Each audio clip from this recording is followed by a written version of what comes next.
सवाल देखिए, पढ़ते हैं हम। यहाँ पे लिखा है एक तार के सिरों का विभवांतर 1.5 वोल्ट है। उसमें धारा प्रवाहित होने से 20 सेकंड में 1.5 जूल ऊर्जा प्राप्त होती है। तार में प्रवाहित धारा की गणना कीजिए। तो हमने आपको सूत्र बताया था विद्युत ऊर्जा का, ठीक है। तो विद्युत ऊर्जा और भी जितने भी हमने सूत्र बताए थे, तो उसमें हमने बताया था एक सूत्र से हम कई चीजें निकाल सकते हैं। तो इसमें जो है विद्युत ऊर्जा दी गई है और हमको जो है विद्युत धारा निकालना है। तो इसमें जो सूत्र लगेगा वो विद्युत ऊर्जा वाला ही लगेगा, उसी से विद्युत धारा हमारी निकलेगी, ठीक है। तो सबसे पहले हम देखते हैं कि क्या चीज दिया गया है। सबसे पहले उसको लिखो, फिर क्या पूछ रहा है, और फिर सूत्र लिखेंगे, फिर मान रखेंगे।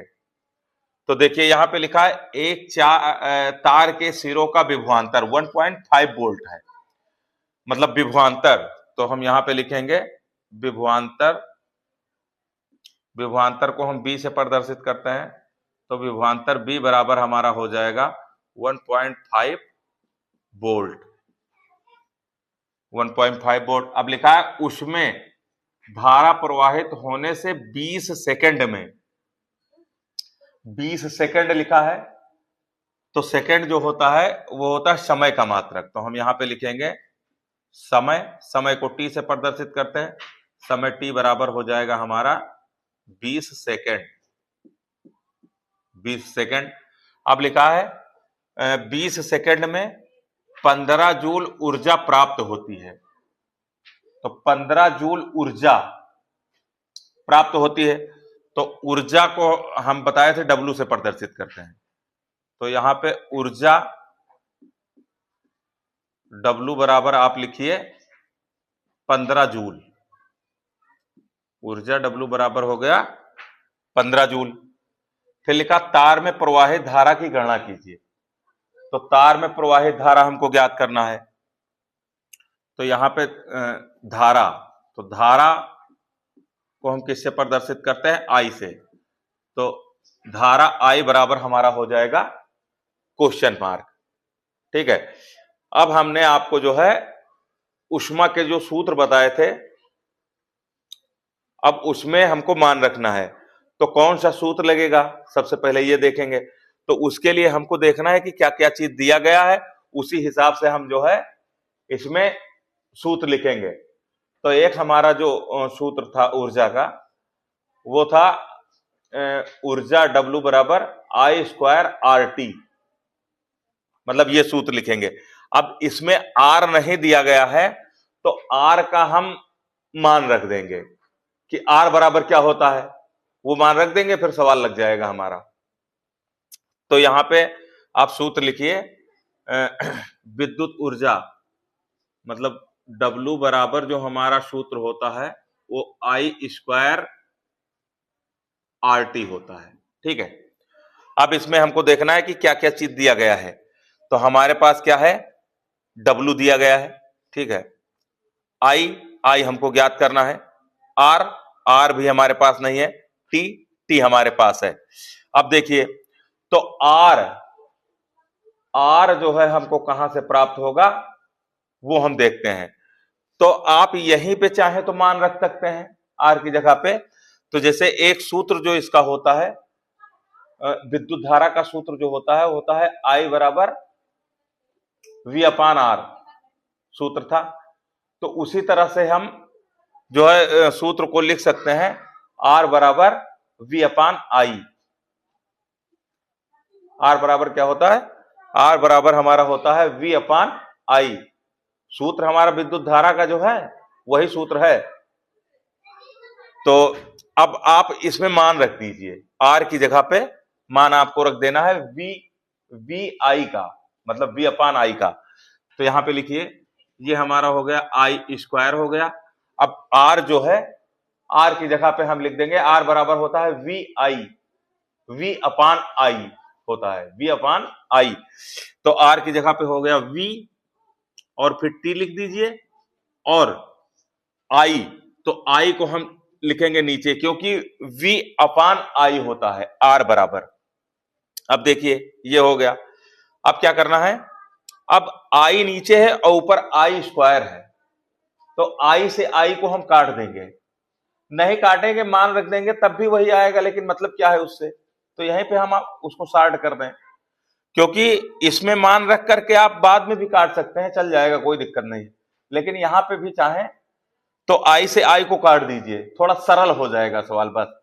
बाकी अगर चाहें तो अगर नहीं काटेंगे मान रख दीजिए, तब भी हमारा सवाल लगेगा, कोई दिक्कत नहीं है। लेकिन हम अगर I से अगर काट देते हैं यहां पे, तो हमारा क्या बचेगा, तो हमारा जो सूत्र बचेगा वो सूत्र बचेगा हमारा W बराबर IVT। ये हमारा सूत्र निकल के आया, W बराबर IVT। अब देखिए हमारे पास I है तो I नहीं है, तो I हमको ज्ञात करना है, तो I नहीं है। और देखिए V है तो V है, T है तो T है, W है तो W है। अब क्या करना है, अब इसमें आपको मान रख देना है, ठीक है।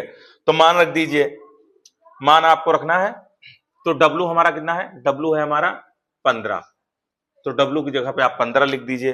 फिर I हमारा कितना है, तो I हमको ज्ञात करना है, I कुछ नहीं है, तो I को ऐसे रहने दीजिए।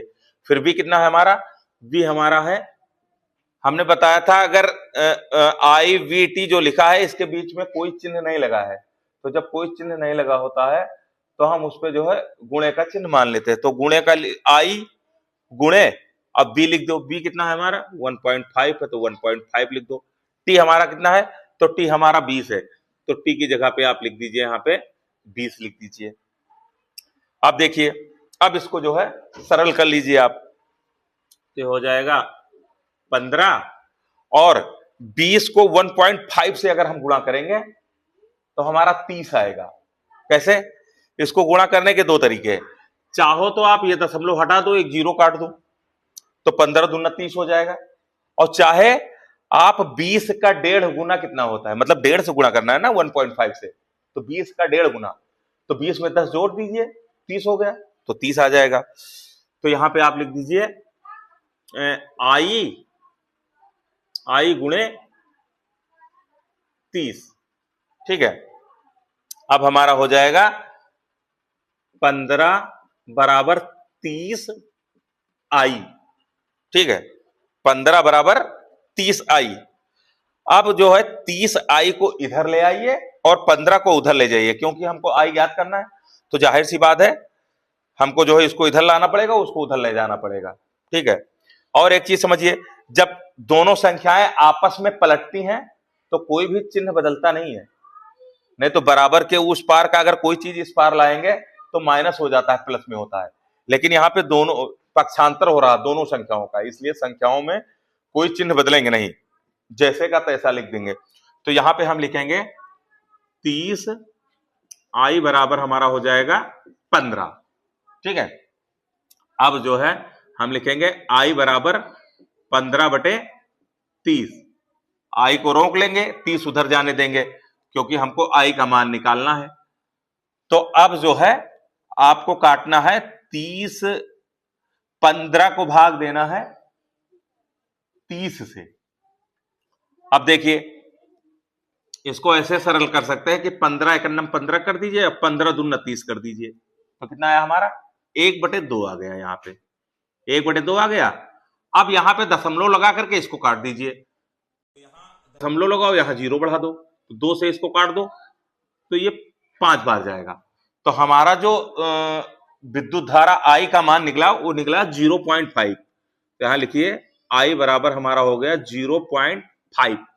तो 0.5 क्या है, इसका मात्रक भी लिखना है। तो धारा जो है हमारा, अब यहां पे देख लीजिए क्या पूछ रहा था, धारा में प्रवाहित, तार में प्रवाहित धारा की गणना कीजिए। तो यहां पे आपको लिखना है तार में प्रवाहित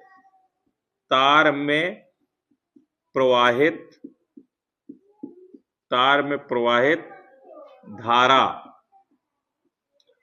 I बराबर 0.5 एम्पियर, क्योंकि धारा का जो मात्रक होता है वो होता है एम्पियर। ये हो गया हमारा आंसर। अब देखिए, इस सवाल में कहीं पे आपको कोई चीज समझ में ना आई हो तो आप कमेंट करके पूछ सकते हैं, ठीक है।